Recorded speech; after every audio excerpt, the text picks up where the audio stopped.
मैं जो भी कर रहा हूँ बिल्कुल सही कर रहा हूँ। मेरा फैसला सही है। याद है ना, आज शाम लड़की का हाथ मांगने जाना है।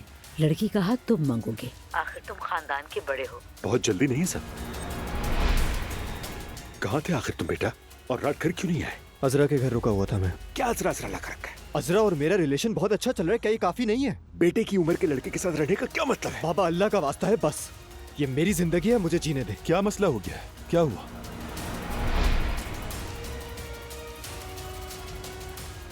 क्या हुआ बेटा, ठीक नहीं लग रही? अजलान शादी करने वाला है। क्या? आज वो उस लड़की का हाथ मांगने जाए जो उसकी अम्मी ने ढूंढी। अजलान, उमर साहब अब तक नहीं आए।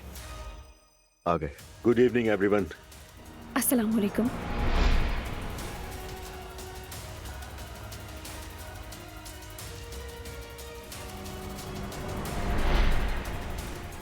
मेरी बेटी प्रेग्नेंट है और आप लोग यहाँ पे शादी की तैयारियां कर रहे हैं? अजलान, दुआ प्रेग्नेंट है।